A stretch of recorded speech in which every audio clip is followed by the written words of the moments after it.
Welcome to Awakening Within. I'm your host, Jill McPherson. Today is an exciting day. We have not only an interesting topic and great guests, but we have a new set. And I'm really excited that we've migrated from my basement to this wonderful set here at Rogers, and it looks great. First of all, we're going to be talking today about 2012 and the global shift. In 2012, there was a lot of hype, a lot of talk about what it meant, what was going to happen. A lot of people believed it was the end of the world, and here we are now into 2013, and that in fact didn't happen. So we're going to really discuss what that meant and demystify the whole topic. I'm excited to introduce three guests that I have today that are going to help us go through this topic, and that is Britney Shawley, Glod Rebecca Tomlinson. Welcome. Thank you. Thank you. So we're going to start off with asking Britney just to kind of give us a little bit of background about how it is you came to really know about this topic and a little bit of your story and connect us to how you've come to know about the whole global shift. Sure, I would love to share. First and foremost, this began for me back in the end of 2008. I was actually graduating from 5 years of university. I was there getting my honors in English, but my school went on strike for 16 weeks. So needless to say, it gave me time to go inward. I literally spent a lot of time contemplating and wondering what my part was here in this world. And what ended up happening is after many days of just being filled with fear, not knowing what was next, I had this experience where I literally surrendered. I said I was done with being afraid. I was done with, feeling bad about myself, that I'm ready to know the answer. I'm ready to know my part. And the answer that was given me inwardly was love. Follow love and give it away, and you will know the answer.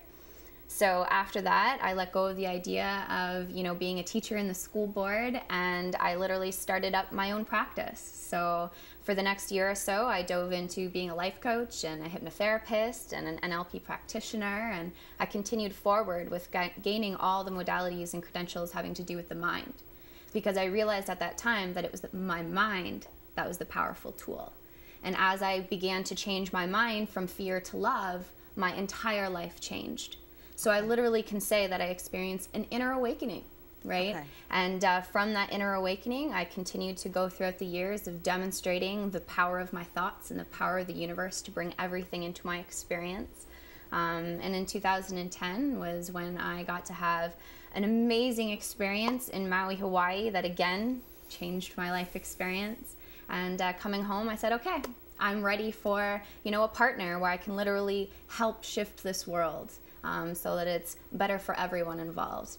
And that is when I met my partner, Tom, over here, and everything with all our projects came forward. So in short, that's my story, and brought us to where we are today. Okay, so then Tom, maybe you can pick up on then how your story led to meeting with Britney and then being aware of the whole global shift. Sure. For me, it started in I guess my early 20s. I was working as a web designer for a company downtown, and at the time I was already sort of investigating matters of spirituality, mind, and really going through the buffet of what was out there as far as religions and different approaches and things.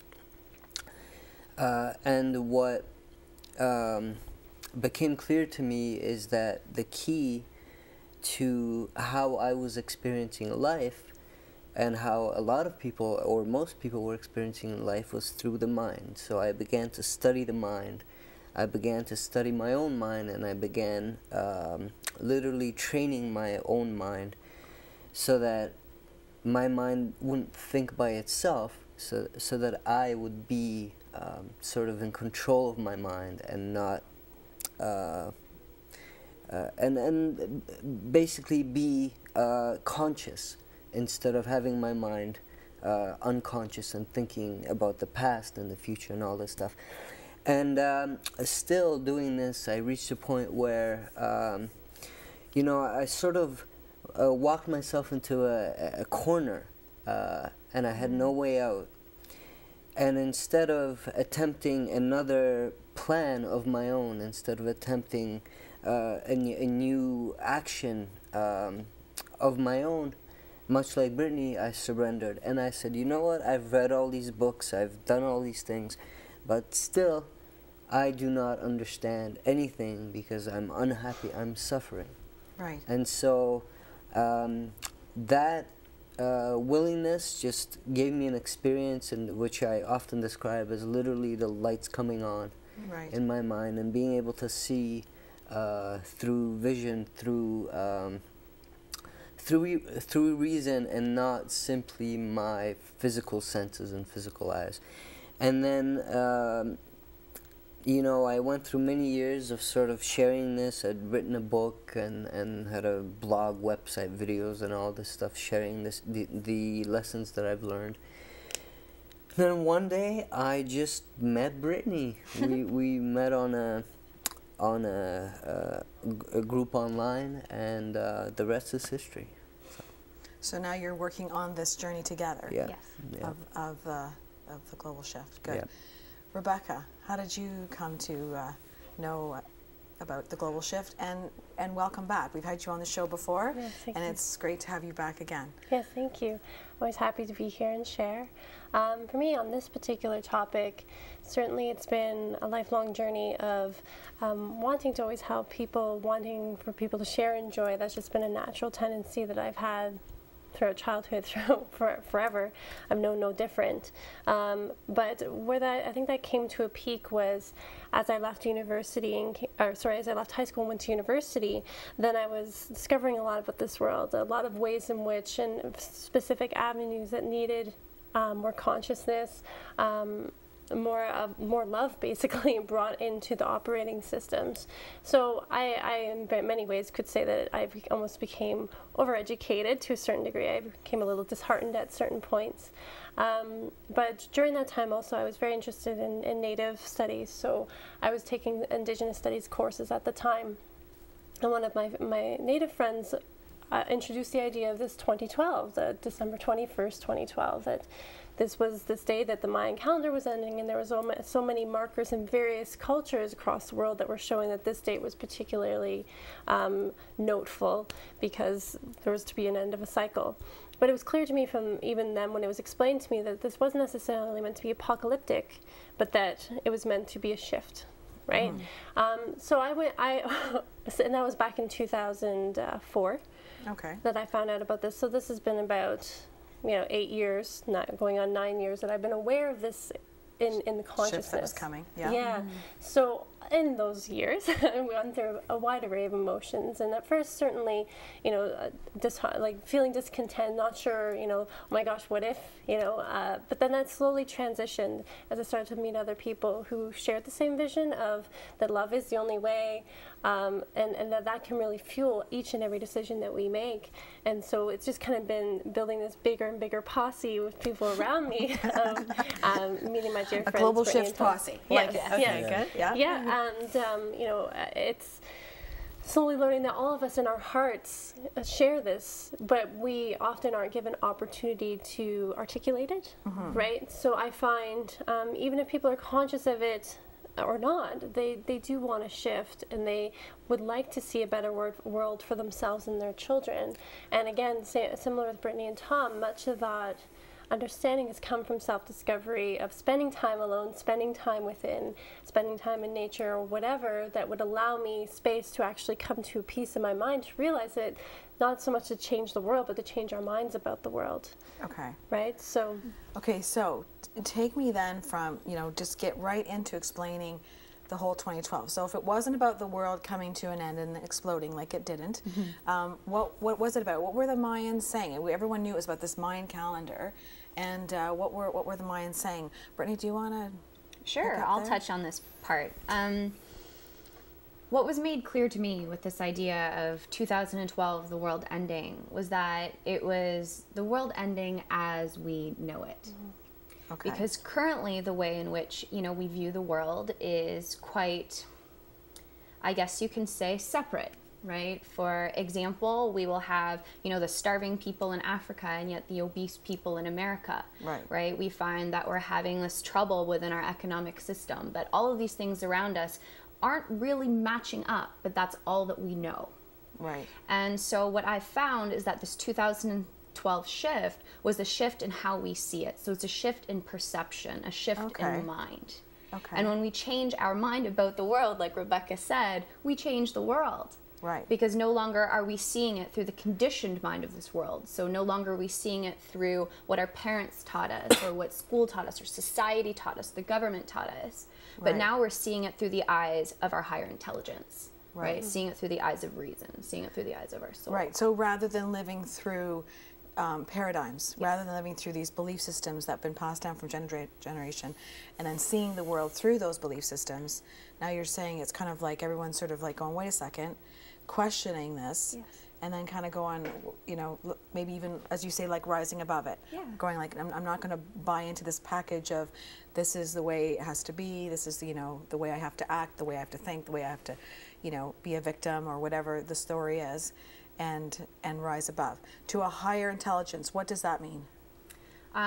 Well, from my understanding, this higher intelligence is an intelligence of unity. It's what we can all share, and it's innate within all of us.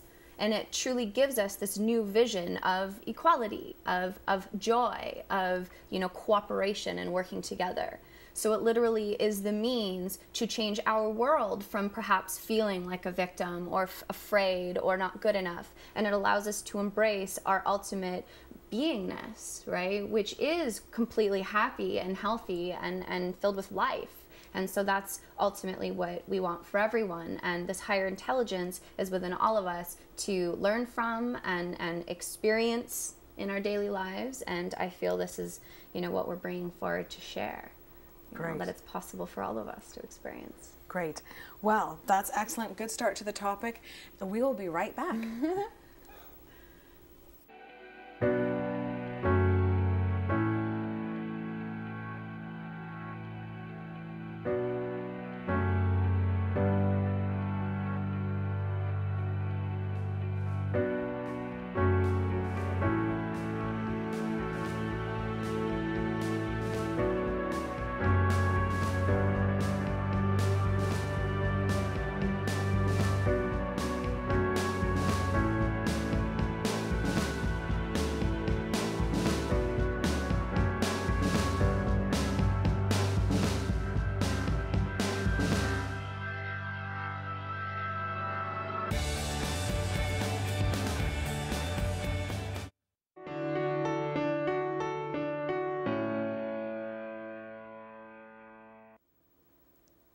Welcome back to Awakening Within. I'm your host, Jill McPherson.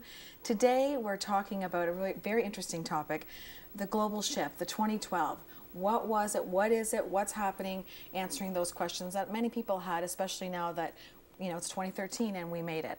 So we just touched on it before the break. We're going to get back to it right again here, and Tom's going to pick up where we left off. So Tom, again, explaining a little bit more about what this whole global shift means. Sure.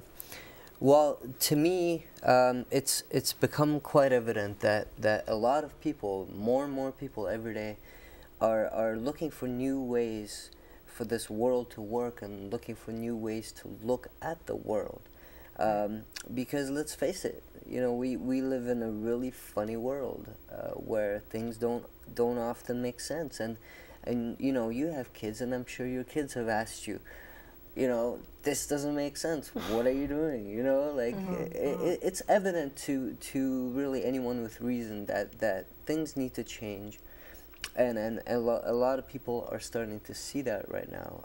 And I think the 2012 shift was also symbolic for like a critical mass that we have reached, where a certain percentage of people across the world have decided to find a new way and to change things, and then that triggers the rest of it. Like an energy shift. Like an energy shift. You can't see it with your eyes, but it's happening all over the world. You know, there's stuff falling down, but there's stuff rising up. You know, so. Right. Okay. So with that, what I really want to focus on from here is, what can we as individuals do with this new awakening? You know, like, is it something that, is it like a train going by and we got to jump on board, or like what do we do? And if we are feeling that, like, that sort of discontentment of like, is this all there is to life? Is it like you just show up and you live and then you die, and you know, you hope you don't get sick in the process? Or you know, what, you know, why are we here and what's going on? So what can we do as individuals if we want to sort of have more of that awakening state? Rebecca, do you think you can help us with that? Yeah, absolutely. I mean, there's so many things that we can do. It's about the little things and recognizing the little moments, because really, I mean, and many spiritual teachers have touched upon this point, the only moment we have is now, right? So, and there's various ways in which we can reclaim the power of now. Some of the easiest, and it's free, it's built in, is breath, right? Just taking a moment, just taking a breath. And with that, over time, your intention starts to grow. That at first it's just a breath, just calm down, right? But then over time you start to recognize that in that stillness of just even taking one deep breath, and I find often playing a game with myself, almost like this will be the deepest breath that I've ever taken. And each time I do that, it could be 20 minutes later, but this is the deepest breath I've ever taken, right? And let it be something that it's like a treat for yourself. And literally, what they found is that there's actually receptors in the bottom of your lungs that actually literally calm down your body, right? So there's a biochemical aspect to this as well, that it allows yourself to center again, it allows yourself to recollect. I find that people, no matter how busy their lives get, they still do need to create even 5 minutes at first to sit in stillness. You know, sometimes with a journal, maybe you don't need one, but just sit in stillness. People may call it meditation, but meditation does not need to be sitting in lotus position, humming for hours. Good, because I can't do that. No, most of us can't. And many people are surprised to find out I'm not one of those people either. My body doesn't tend to like to sit still for very long. So it's a matter of your intention. Your intention is 99% of what you are about to receive. Right. So it's not so much about what you're actually doing. It's not the actual thing that you choose to do. No. It's the intention behind. Yes. So if you have the intention of calmness, of having sort of more self-awareness, then whatever means in which you choose will get you there. Exactly. It's, again, all so about you're intention. offering, though, that a good way to start is taking deep breaths. Taking deep breaths and allowing just moments of stillness. That, again, it's about the intention behind it, that I'm just giving myself space to just be, you know, and just almost watch the thoughts come and don't judge them, just allow them to pass. And so many of us live these busy lives that we're constantly just going and not giving ourselves space to actually feel how we're feeling and to start letting that be cleared. So it's a matter of just even if it's a minute, right? At first, you can do these things while driving. You can do these things while doing other things. Again, it's not about the position that your body is in. Your body is incredibly secondary to all of that. It's very much about where you allow your mind to be. Right. So it's kind of getting control of the mind. I mean, I know a lot of people, when they even throw out the word like meditation, well, I can't clear my mind. It's just constantly da da da da. But this is really about getting control of that chatter. Right. And this allows it to transcend beyond meditation, because exactly, you have some people that's a very wonderful word and they love meditation, and other people that it can be almost frustrating, that they have no idea what that even means, right? So this is something accessible to all people of every walk of life, of every age, to just teach ourselves how to take a moment. We can teach our young children to do this as well. You know, it like I said, it's free, it's built in, you know. We have that perfect inner teacher within us. We just need to give space to listen to it. Okay.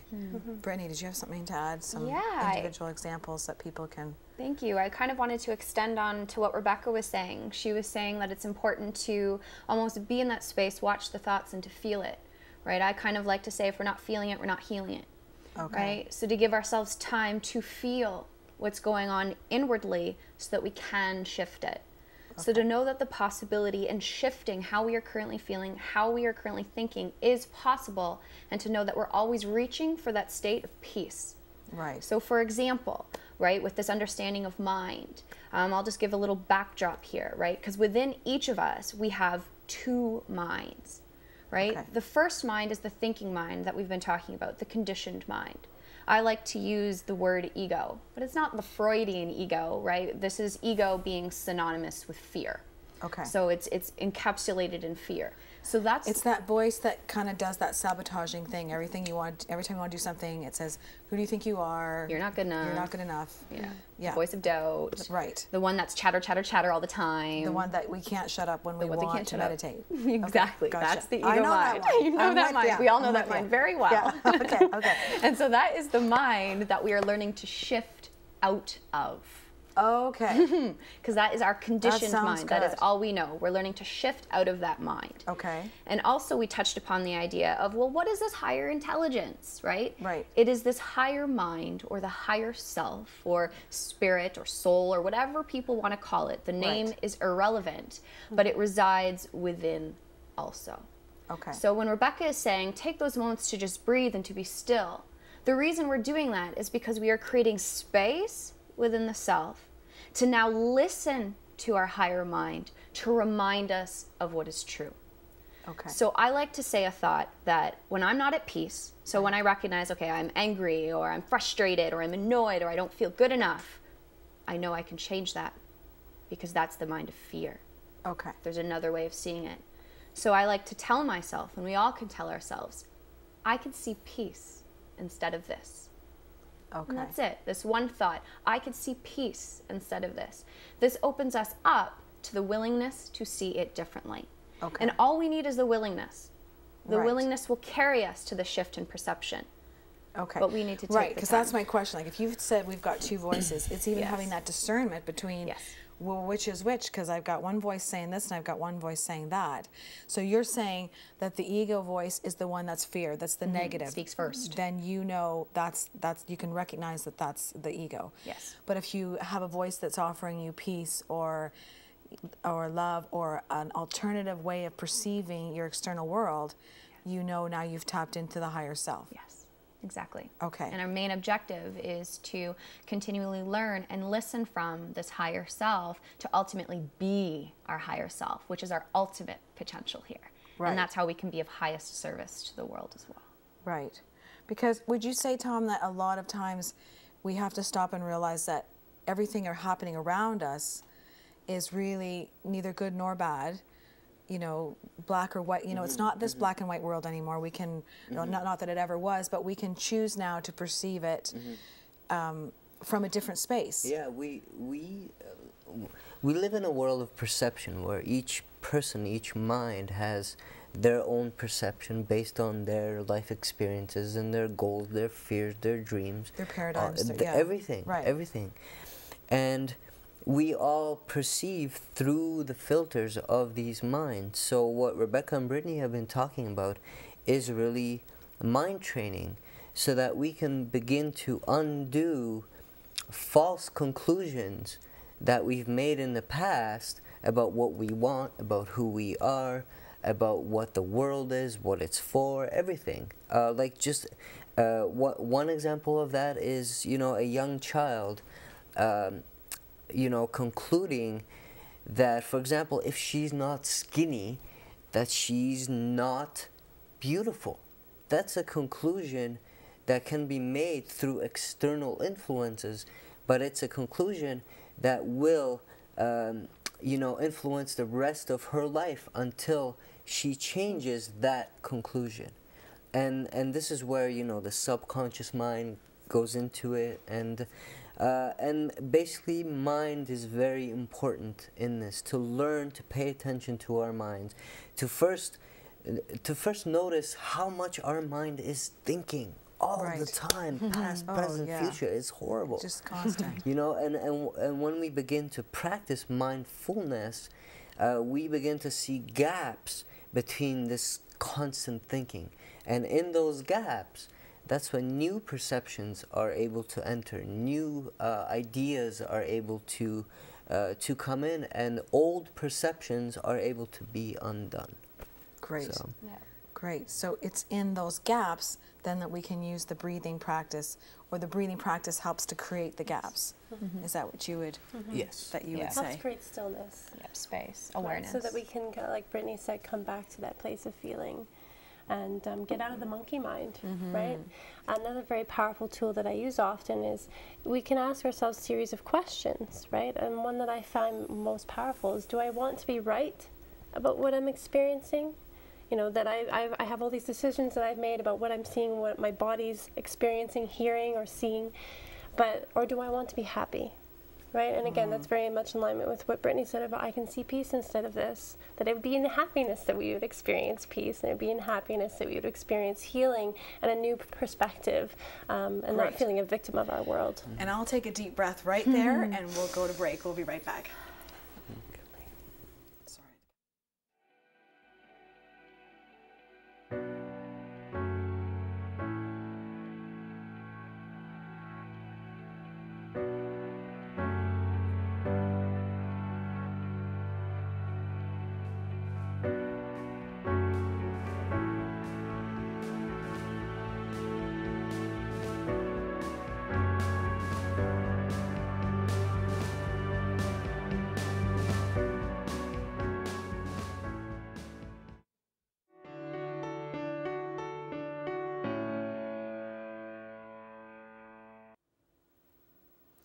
Welcome back to Awakening Within. I'm your host, Jill McPherson. Today we've been talking about 2012 and the global shift. And before the break, we were giving specific examples over about what people can be doing to sort of get on board of this awakening, this rise in consciousness. When we were talking before, Rebecca mentioned the taking a breath, taking time for a deep breath. And I just wanted to get into more specific examples of what people can be doing to be a part of this sort of global spiritual awakening, if I may call it that. Tom, can you give us some more examples of what people could be doing to join in? The number one thing I would say is just to be open-minded. Okay. If we are in a position where we are in need of help and we are searching for a better way, then let that way exist without us trying to determine what that way is, and rather than trying to find it and seek for it, let that way be brought to us. You know, it's important to remember that the ego mind, the mind that wants to keep us trapped in our old ways of thinking, isn't just going to take it lying down, okay? Right. It's going to attempt to save itself, and generally the way it does that is by, you know, suggesting things to you that that do not exactly you know, take you to a new way of thinking, but sort of put a new spin on the old. Yeah, right. You know, Same old, same old. so yeah, there's, you know, there's a lot of different teachings to choose from out there, and I would say that in choosing, you know, any kind of help that you're looking for, pray or ask or feel. You know, and ask if this is in your highest good. If not, put it down and trust that what is in your highest good and the highest good for everyone will come into your experience, and it will. Okay, so let me just throw out a specific example here. Let's say you are stuck in an awful job. You're miserable. You know, you get up and you sort of dread going to work, and you can't wait to clock out. For somebody who's in that situation where they're like, I can't take this anymore, I don't want this anymore, are you suggesting then that rather they sit there and go, well, how am I going to get out of this job, and figure out step by step what it can do to change it? You're saying to ask whether that's praying or whatever word you want to put to it, but ask for divine guidance or some spiritual guidance, tapping into that higher self. And that the how will be presented to them instead of them finding it, which is really kind of maybe a struggle for some people, because I don't know about you, Tom, but I was more raised in a culture of, like, if you want to do something, you have to make the changes. So is it about sitting back and just sort of like waiting for the phone call for the job? Is it, you know, like putting your feet up and going, well, I'm just going to wait until, you know, some... Yeah, until it falls from the sky. Yeah. Well, the answer is that it will come to each person in the way that they can understand it. Yeah. Okay. The divine is very wise in using the universe to communicate, and all it is really communication. So if one person is only willing to take a certain set of steps, then divine guidance would guide them in those steps. The more open-minded we are, the more opportunity the universe has to communicate with us. So to answer your question, it'll come to each person in the way that they can understand it. For one person, it can be guidance that says, go quit your job. You know, to another person, it might be just a feeling of, you know, peace washing over them. That they choose to perceive their job differently. Yes. Yeah, exactly. Yeah. Exactly. Or the ugly boss leaves. Yes. Exactly. And all of a sudden it is a peaceful place. Exactly. Yeah. Exactly. But each person will be able to recognize a connection between what they asked for and what they receive. Yes. Okay. In whatever way that comes. Okay. Okay, Brittany, anything more that you would offer? I think to touch upon this is that, again, going back to the idea of having a small little bit of willingness, right? Like Tom says, you need to be open, you need to have willingness. And Almost coming from a place of surrendering that you don't know. yes, that's key first, right? Okay. And even going back to what Rebecca said, do I want to be right or do I want to be happy? When we admit that I'm not at peace right now, that this job isn't working for me, that this relationship isn't working for me, that whatever isn't working for me, and I'm open to being wrong, is when we become open to that new way. And that little bit of willingness will open so that the universe can correspond to what we're asking for. Okay. And once we open to having this new experience and it comes into our life, then that is almost the demonstration that we need that, hey, the universe is working with me, not against me. Right. Right? I just need to know that it's working with me and not against me and be open to that experience. Right. And it also comes back to, you know, being aware of how we're thinking about it. Like you said, if we say, okay, I'm not happy in my job, and the result to us is to quit our job, well, that might not be the right answer. Right. You know, the right answer can show up, like we said, in so many different ways. For Right. us, it's literally just to open, to allow this change to occur, and to know it is for our highest good. So would you say this kind of also speaks to those moments of coincidence where, you know, it's like, oh, I just happen to be looking for this better job, and then a girlfriend calls and says, did you see in the paper they're looking for? Yes. And then you go, and they just happen to have an opening just at the time that you're available, and then, you know, it just happens to be somebody interviewing you who already knows you, and it just sort of it comes so easy.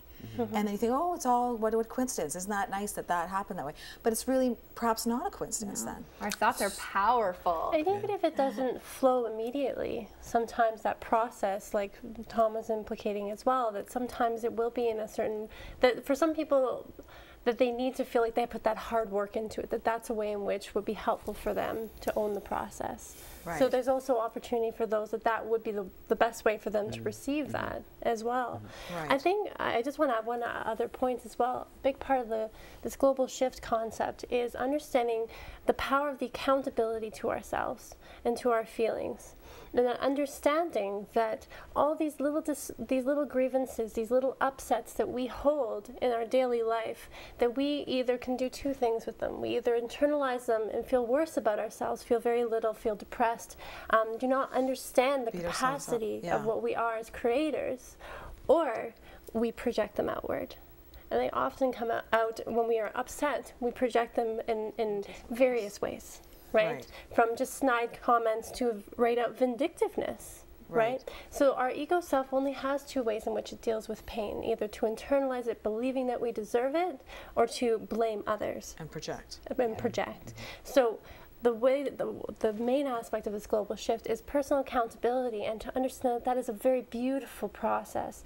at first it is only the anticipation of looking at our darkness that would seem scary, but it's one of those things. It's like a child sitting on their bed. There's a monster under my bed. Right. But then you look and there's nothing there. Right. There's But we nothing. create monsters Exactly. under the bed in our lives all the time. And it's that anticipation that is there and would consume us, that would keep us from looking at it in the first place. Right. So this personal accountability starts to alleviate that, and suddenly we start to feel like the world doesn't owe us anything anymore, and that we are freely able to give, and in Right. that giving be able to receive that love back Right. and create a whole new way of operating. Right. Because I don't know about you, but I know I kind of grew up with a belief system that like life happens, and your job is just to kind of survive it. It's kind of like a field of landmines, and every day, you know, you get up and you worry about how can you get through the day without Right. something going wrong, and then you end off your evening watching late night news, seeing everybody who did stand on a landmine and who, you know, everything did go wrong for them, and then you get adds to the fear of Right. what's going to go wrong for me now tomorrow. That could happen to me. So then we're subconsciously walking around in our daily life afraid of each other, afraid of what could happen, and afraid of ourselves as well. So then, are we saying then that we're rising above this? We're rising out of that that journey of fear that a lot of us would describe life to be, and choosing then to, rather than living in a fearful state, connecting to a higher self, so that we no longer have to function from a state of fear. Yes, Am we're I no getting longer this? alone. Am I getting, Yes. yay! Yeah. Can I add one Sure, quick yeah, thing? sure, go ahead. I would just sort of cap this off by saying, pay attention. Okay. Pay attention. Everyone, pay attention to what you're thinking, and pay attention to how the universe responds to your thinking, and learn about the power of your thought. Learn about your power to attract experiences into your life. And what's really important here is that the universe does not judge good or bad as we do. The universe responds to our thoughts without judgment. Right. It's us who do the judging once an experience arrives. So, and for you, universe could be higher self, God, source. What? Yeah. You know, Yeah, can we- all those names. Creator, yeah. Right. Right. Whatever works for us. Again, the So language judgment is isn't something that's up here. Judgment is something that Is we internal. manifested In the mind. here in our human form. Yep. Yeah. It's Okay. it's a habit. Yeah. A very bad Judgment habit. is a habit. And this place of love that we speak to, that we're shifting into, is free of judgment, right? It is seen through the eyes of equality, where we're all the same. Right. So now we're governed by these laws that Rebecca touched upon of giving as you would receive, instead of being governed by the laws of this world that keep us trapped in bondage. So we're here Right. reaching for freedom and accepting that freedom as our own, instead of just doing what we've been taught in the past. So it really is a whole overhaul of self. Right. Seeing each other through whole new eyes. Whole new eyes. Whole new eyes. Totally And new then everyone vision. is a potential friend instead of Yeah. Enemy. enemy. Right. Yeah. And then, of course, if we let go of judgment for ourselves, when I'm in a happy, peaceful place listening to the happy voice, then I'm not even inflicting judgment on other people. Exactly. Because I don't need to. I'm just so happy being in my happy space. Judgment is a lot of work. It is. And To anyone- maintain it and defend Yeah. it. Exhausting. Exactly. Anyone who pays attention to this, it's like a full-time job. Judging everything, is this good? feel Is this horrible. bad? And then policing it, trying to get everybody to do the right thing. Yeah. Yeah, It's exhausting. Yeah, It is exhausting. I know. I tried to be general manager of the universe once too. The world on our shoulders. We're gonna go to break. Thanks. Okay. Sorry.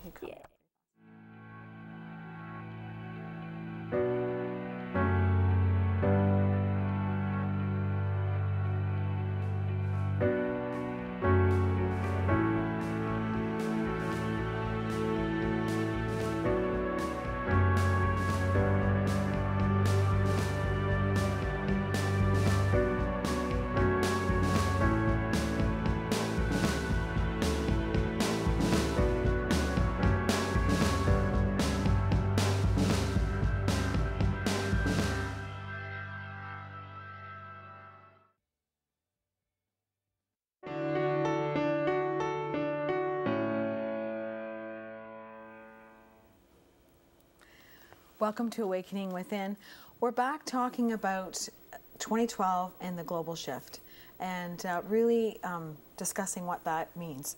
We've had an excellent discussion so far with my panel here, talking about what that means as an individual and what we can do. But now we want to talk a little bit more about the collective. So we've taken it from what people are doing to become more spiritually awakened, basically, and then that whole awakening sort of makes you gravitate to other people who are on that path too, and of course then contributing to the whole world at large, really. So Britney, if you could help us then with, you know, where we go from the individual then up to the collective, what you see happening there. Sure. Well, first and foremost, like we've discussed in the other three parts, is the importance of personal, you know, responsibility and accountability so that we may change our mind. And so that we're no longer listening to this thinking, fearful mind, but now we're listening to our higher mind, which is all-knowing and all-wisdom. So, I mean, to kind of relate this to our personal experiences and now with, you know, the gifts being able to be given to the world globally. Back in 2010, there was a group of 6 of us that came together and met at my apartment, 3 of which are right here. Okay. And we all came together and realized we had a common goal. And that common goal was to make a difference in the educational system. Okay. That we no longer wanted children to simply be inundated with knowledge and memorization, but we wanted them to find the inner wisdom within and therefore let them find their life calling and purpose here. So because of that, we realized that, hey, this is what we're not just going to talk about, this is what we're doing. Okay. So it literally was an entire joining among minds, among equals, and it was a powerful experience for all of us. So as soon as we realized that, hey, we're here and we want to come together and help change and shift the educational system, that is where the Center for the One came forward. Okay. And the Center for the One is the name of a group. The Center for the One is the name of our school/community education center. Okay. So that's the name of the education center in total. Okay. You know, so the Center for the One came about first as a code name, but then we realized that it was perfect because Center for the One represents everyone. So who's the one? You're the one. I'm the one. Everyone is the one. It is all inclusive. And as we continued to, you know, open up with this idea of the Center for the One, we started bringing it forward. So now it went from a thought in the mind to an actual experience and way to do this. Okay. And so as we continue to bring forward the Center for the One, more ideas started to stream forward, such as having a conflict resolution program. That this world really needs to learn how to resolve conflict. We don't know how to do that in relationships, in groups, in governments, whatever. We don't know how to do it. So that is when the beautiful inspiration came forward to put the golden rule in an application. Okay. And that is how we got the Universal Mediation Program. Oh. Okay. So now we have the school that is offering the Conflict Resolution Program, which is a Universal Mediation Program that began this whole ball rolling, right? And also to proceed further with that, we've brought forward a school peace program that's going to be going into already pre-existing schools to help people find peace, to kind of cancel out that bully and victim mentality and experience that goes on there all the time. Right. And to truly bring forward peace, to know that it's possible there. Right. And this continued to evolve and continue to expand to include everyone. And that's where I feel I might pass the buck over here to Tom a little bit. Okay. And he can kind of add on to this. In developing the Center for the One, we really wanted to find a new approach to you know, handling resources and contributions from people in offering service and education. One that wasn't purely based on the economic system as it is right now. We didn't want to exclude the economic system, but sort of find another way to include it and have a more equal footing and a more affordable, and make education and services more available to everyone. So in wanting this and having this as our goal, we developed an approach for managing contributions and resources, and that became you know, something we thought we could put into a computer software called the contribution engine. So the contribution engine was born out of the Center for the One, and in sort of developing that further, we thought about ways in which this approach could be used in you know, a person's individual life. So then the contribution engine grew into the Sengen operating system. Now all of these projects are in our research and development pipeline right now at makeshift.com, and so these are the projects that we are collectively putting together through the help of many people and through the help of many different tools to make it possible for the world and people in the world to have an alternative to what exists right now in all these different areas, in areas of education, in areas of you know, resource and contribution management, and also conflict resolution, as well as our relationships with technology and computers. You know, throughout this process we realized that computers were such amazing machines that they can be so helpful to humanity for the simple reason that they have no egos and they have no preferences. Right. They Or follow, judgments. they Right. follow the laws that they are given. They follow the rules that we put into them. And if we learned how to leverage this power that computers have for a collective transformation, that could be something that's really huge. And this is how all of these projects ended up in our RDA pipeline. Right, because I mean, even technology today is really connecting us. I mean, who isn't on Facebook, and you know, or has an email account or something, or on, you know, surfing the net? I mean, our big world really is becoming small, and we're connecting to people all over the world just within seconds. So you're saying tap into that technology to use it to help bring us together in this awakening of consciousness. I wanted to add here as well, because there's 4 basic principles that govern everything that we do. And so I just wanted to make them very clear, because everything that we offer, everything that we're bringing forward is run through these 4 principles. And the 4 principles are 1, education; 2, cooperation; 3, contribution; and 4, enjoyment. So those are our 4 basic principles that everything is run through.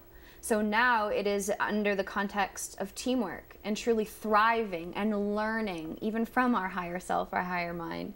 And also at the same time, finding our part to play in this world to make it a better place, to be able to be the bringer of all these gifts that will help in the shift, the transformation of the world as a whole. Because ultimately, deep down within us all, we all want peace. We all want happiness. We all want to connect with this inner wisdom. And so these 4 principles help us to do that. So just to re-elaborate there, then you've joined with a group of people, you created this group called Center for One, or this Makeshift. So, but Center for One is where it started? Yes. Okay. Our baby. Okay. And then in the hopes of making some sort of program for education. Yes. Right. That's the Center for the One. Center for the One. That's Center for One. Okay. And then under the umbrella of Makeshift, then you also have the Sengen. Yes. The Sengen, the Universal Mediation Program, the School Peace Program, and the Center for the One. Those are the 4. So is this like a full-time job now? Yeah, every day, all day. working on creating this, in the hopes of then it goes out into the world. We are a research, development, and application company. So research and development is where we're at right now with these projects, and they all kind of co-arise. They all kind of work together. So that's why they all come out at once. And the application part is, once the research and development is done, the application part is actually really fun, because it's just giving it away to everyone in the world in the form of, you know, documents and computer applications, the Sengen OS and the Universal Mediation Program app. So needless to say, things are very exciting. That is very exciting. And I can hardly believe we've come to the end of our time already. But people can find out more about you through makeshift.com Yep. and the other websites that we've had posted on the screen during the show. I want to thank my guests for coming in, Britney, Tom, Rebecca. It's been a pleasure. It's been very informative, and I really appreciate you coming in. I also want to thank some of our local businesses that have joined on board with Awakening Within. I'm very grateful that we have Results by Design, Off-Broadway Boutique, Lamage Hair Salon, Painting Faces, and Parsons Florists. We really appreciate those businesses joining in to make our community program meaningful to all. I also want to end the show with a quote, and in my previous shows I was ending it with a little saying, but each show now I think speaks to an individual quote, and I want to take this one from A Course in Miracles, and I think it really speaks to what we've talked about today, and that is, as a man thinketh, so does he perceive. Therefore, seek not to change the world, but will to change your mind about the world. Thanks for watching. We'll see you next time on Awakening Within.